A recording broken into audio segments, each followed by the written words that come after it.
Yes, lads, we're back. We are here with UFC 112. We are going for Emmett versus Vallejos, or Kev versus Josh, at the UFC Apex. We're back, smaller octagon. We're back in time for a fight night. Now, I know I'm uploading this a bit late, and I literally been working. It doesn't matter, okay? We did win the lock last week. Cody Garbrandt got kicked in the bollocks, and his John Lau didn't seem to understand the rules of MMA, so that was completely fine. Look, we won't count hairs. None of the ball jokes. Okay, none of the ball jokes. We won't count hairs. We'll just say fuck it. We got the lock. We won't waste our time. But now we will get down to this week's lock of the week. For your winner by split decision, Josh Emmett! By unanimous decision, Kevin El Chino Pacheco. You're probably a bit confused of why I've showed two decisions, but that perfectly plays into our lock of the week this week, where I think this fight is going to go at a distance. Now, let me actually bring you over to Topology and...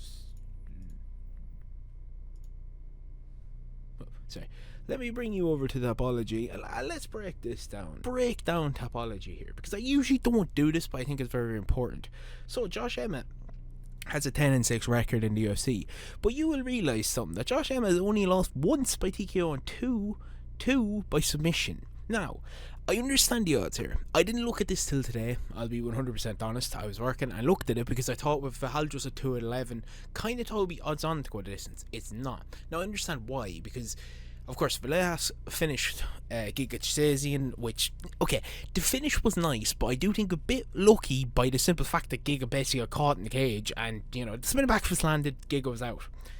And Yusuf Zahal, the marathon runner, did actually submit Josh Emmett in the first round. Now, there will be some signs here to make you think, oh no, maybe not to play it. But the Ron Murphy went to decision with him. Ilya went to decision with him. Ilya, a man who, literally, I'd love to show his face right now after that fight, because Ilya fucking battered him. I mean, battered him. Look, this is not a normal man's face who fights Ilia Topuria. This is not a man who takes all of Ilia Topuria's damage and still stands. He got knocked once and that was it, and he still stood. That's honestly criminal stuff, you know? Like, there's no physical way that you should be able to stand up after taking that much damage. Rodriguez submitted him fine. He went with decision to Calvin Cater, Dan Ige, Shane Burgos. Now, you get down to his finishes, and his last real finish was in 2023 on Bryce Mitchell. He only really landed one and made Bryce Mitchell nearly die. But again, before that was 2019. He's a decision man. He really just kind of goes for 5-round decisions. And the only person to actually finish him in the UFC, even though I know Jeremy Stephens became a meme because of McGregor and who the fuck is that guy and all that, Jeremy Stephens still is one of the hardest hitter to ever go into 145. He's basically Ilia Topuria if you take away all the talent. Not any disrespect to Jeremy Stephens, but I mean is the footwork, the movement, everything like that. If you take all that away, that's Jeremy Stephens. Absolute dynamite power. It's not surprising that he knocked him out. When you look at this list of decisions, a 17-10 to go the distance is crazy. Now, of course, I will look at Big Kev over here. I'm not just going to look at Emmett. Big Kev has also never been finished. He hasn't been finished by sub, he hasn't been finished by knockout. He has 12 knockouts. But you look deeper into it, and one of those knockouts is Cam Teague, Sang Kwang Hu.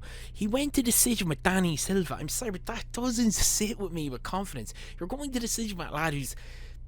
He's not bad, but he's nothing special. So you should be finishing this. This is someone who you think you should be finishing. And then obviously, you know, the Giga Chikadze one I said with the spinning back fist. The man has been able to submit a few people in his career. Of course, he has 2 submission wins. He submitted Emilio Perez, who's gone 13-14, and he's been able to submit, I know it was one lad by Nere Kachoke again, Gabriel Vegas, who's gone 4-5. He was able to knock out all these Argentinian cans. This side went 1-7, had a title fight. COVID, I guess. I don't know. 7-14. Like, Nestor Manundo is probably one of the only people he's actually fought, and I don't know who that is. Maybe Eduardo Guardi and obviously Gene Silva. Even at that, he couldn't finish Gene Silva. He kind of struggled to get takedowns on Gene Silva. We've proven that it's not that hard to wrestle with him. We will go to UFC stats just because I usually like to use this website to show mostly the matchup. If we go to Emmett, versus Vallejos here, you will see that the average match fight time is 8 minutes and 24 seconds. But again, that's him getting so many finishes. If you count in the Danny fight, that's basically 15 minutes added on. He's been able to finish a lot of people. I just can't see him able to finish Josh Emmett. Josh Emmett has a 2-inch reach advantage. Strikes landed, as you can see on the screen here at the minute. The striking accuracy is pretty close. The absorption is the same. Defense is the same. The takedowns is where it gets interesting, because it seems that Emmett actually lands one takedown over, a 25, 15 minute fight. He has a 37 to 28. Then he has 93, but he doesn't attempt any submissions. I cannot see Vallejos being able to do, realistically, either enough damage.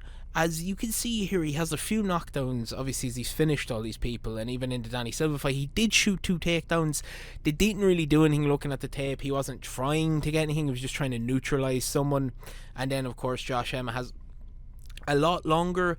But I do believe that if you're in the camp of Kevin Vallejos here, or Big Kev and Chinko, you would have looked at one fight. And that's the Lerone Murphy fight, to where Josh Emmett proved he is the most one-dimensional fighter around at the current age. He just literally walked forward, forgot the jab, just threw overhands and never set anything up.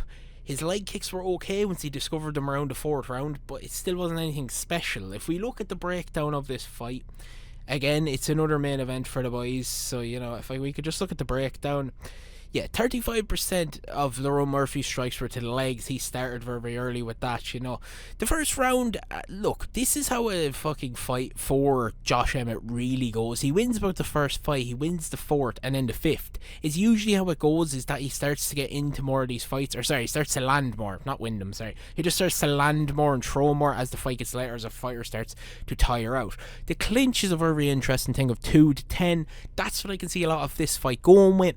I see a lot of leg work, a bit of body, but mostly just Josh Emmett not setting up his jab, because if he does, it's a dynamite jab, but maybe just throwing overhand wild rights, and Vallejos being able to run away for most of the fight, just being able to land leg kicks. I think this at the odds, if we're basing it off what it is at 17 to 10, this is kind of crazy, personally speaking. I think this is mad, because let alone does it really make a lot of sense that it's all based off one finish. No, can the mutant be choked out? Maybe, but I don't really ever see it happening by someone who he probably has the grapple advantage over. Do we see the mutant's chin being broken? No. Vallejos definitely has the cardio at 21 to be able to stay in a 5-round fight. I think that this will just be a pretty boring decision, but it will go to this since it's 17 to 10, and we'll move down to the favourites. So, we start with okay, no, I'm messing. Of course, I'm just going to say the Kevin Vallejos fight. I do see him winning it. I don't think Josh Emmett, he's too one-dimensional. He's too old at this point. He's too slow. I think, again, as I say, Kevin Vallejos will be able to run away and just work the legs. For 5 rounds, nothing special. Then we move into Mikkel Ortebay, who's kind of on the same road. He's fighting a very washed Chris Curtis. Chris Curtis is nowhere near what he was. He's a shell of himself, to be genuinely honest. It's one of these ones where even his last fight against Max Griffin was a very, very close decision. He easily could have lost it. The Roman Kovalev one, he definitely lost by decision. The head kick was a bit of a bullshit one. And then, of course, Brendan Allen beat him. Brendan Allen's on that mad return. It's just, he's lost to so many people. It's quite hard to say that he's going to win this one. I think Mikkel Ortebay has the kind of, the main sort of momentum coming into this one. I think the lawyer is the easy option here. He should probably get this done. I wouldn't be surprised if he finishes Chris Curtis as well. Then we move into Gillian Robinson, who's fighting Amanda Lemos. Amanda Lemos isn't bad for this division. She just loses to a lot of wrestlers. Jane Jaroba, Tatiana Suarez, Wei Lee. A lot of wrestlers are able to out-wrestle her. She does have a win over Mackenzie Dern, the current champ, and that was okay, yeah, fair enough. But just Gillian Robinson's frame, the way that she is, the way she's able to frame out, with her submission game and everything along those lines, we can just see, realistically, I think she just pushes the pace, pushes her into uncomfortable situations, uses her wrestling effectively, and finishes the fight in that aspect. This is probably going to be a 29-28 decision. I don't see a finish, but if there is one, we're lucky enough. And then we move down to Charles Johnson. Okay, every time I pick Charles Johnson in videos, he always seems to fucking lose, but I do think this one is more than likely going to go his way. Bruno Silva hasn't looked bad in recent fights. His finish of Hunseung Park wasn't terrible, but again, Peace of Mind was kind of rushed back a tiny little bit too quick, and he's kind of been pushed up the card a bit too quickly.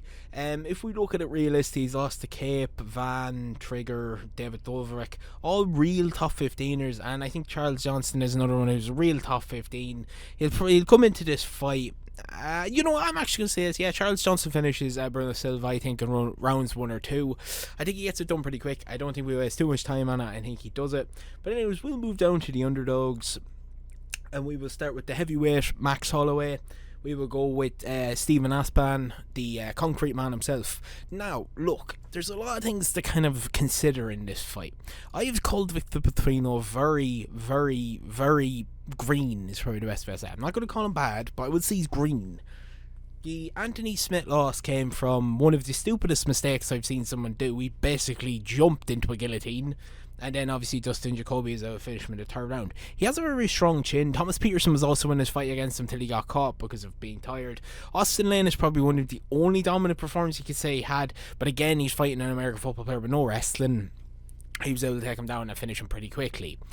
You can see in the Thomas Peterson fight that if you're able to actually neutralise Petrino, he will gas after the first round. And this is where I think the Max Holloway heavyweight kind of comes in because of his unnecessarily good cardio. Now, there is one glaring loss 2 years ago where he got submitted by Denzel Freeman, but I do also believe that that's more... You know, it's the regional scene. I think Denzel Freeman at the time had the confidence going through him. We've seen him in his most recent performance against Josh Hogan was terrible. And it's likely enough that the confidence was on his side. And Steve was 2 years ago. He's definitely upgraded his takedown defense from then.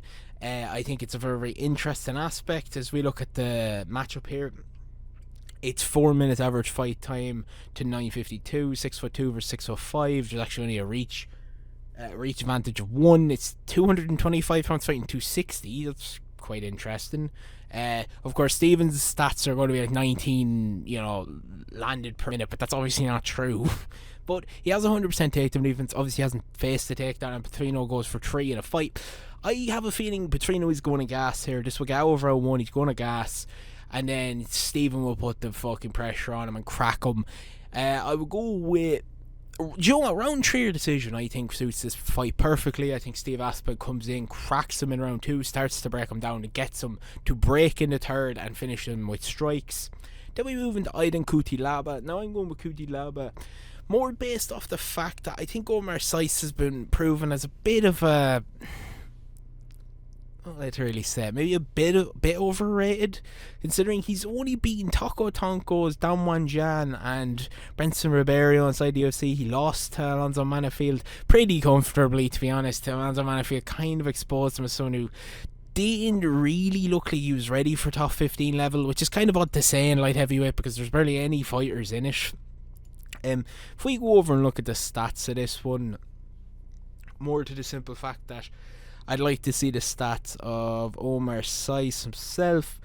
He is someone who will go for takedowns. He just isn't very active when he gets them. You know what I mean? He's just kind of someone who wants to sit in there, just not a lot of strikes thrown. He's one of these more slower heavyweights that doesn't really have a lot of striking output. He's one of those ones that tries to break it down over time, just get boring decisions.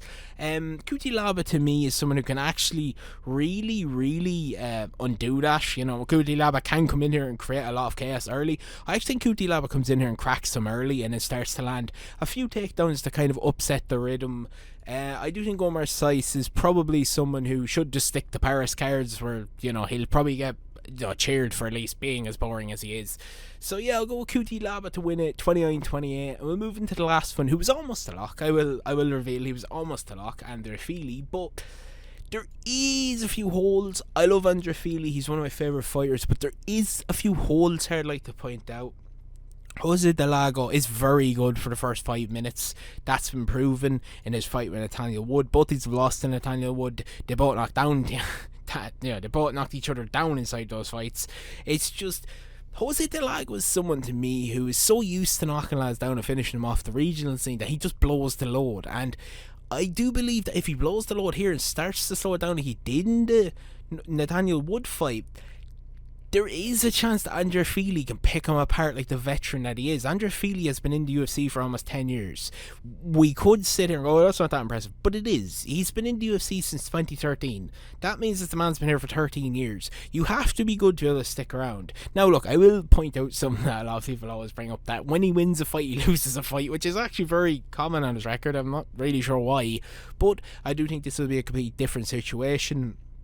I do believe that Jose Delago will blow the load, and I wouldn't even be surprised if some wrestling starts mixing in by Fili. He's starting to get a lot better at that recently, besides the guillotine loss where he kind of got caught in one of the most obvious traps, but he has become quite good at wrestling. He's still a very, very good rangy striker. That head kick in close is still money. It's dynamite. It's still really, really fast. He can throw that from his hip. Doesn't really matter how old he gets, he just doesn't seem to really lose too much speed.